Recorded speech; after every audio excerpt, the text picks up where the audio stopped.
గోశాల గోవధశాల నాకు కావాలి. నేను హైదరాబాద్ నుంచి గోవు ముందు కూడా నేను ఆపరేట్ చేసి పంపిస్తున్నా ఇక్కడికి. లాస్ట్ మంత్ పంపించి పంపించలేదు. మళ్ళీ ఇక్కడ ఏమైంది? నేను ధర్నా చేస్తానంటే ఏంటి ధర్నా చేస్తాను? మరి ఇదేంటిది? ఇది డమ్మీ అయితే ఎందుకు ఎవరు తెచ్చారు?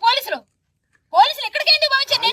నా దగ్గర రికార్డు ఉంది. ఏదండి రికార్డు? ఇప్పుడు మీకు వినిపిస్తాను వినండి. నేను ఆయనకి ఏం చెప్పాను సీఏ గారు, నేను మీకు పంపిస్తున్నాను వినండి ఒకసారి. కావాలంటే ఇక్కడ నేను ఆయనతో చెప్పిన మాట నేనేమైనా కోల్పోయాను.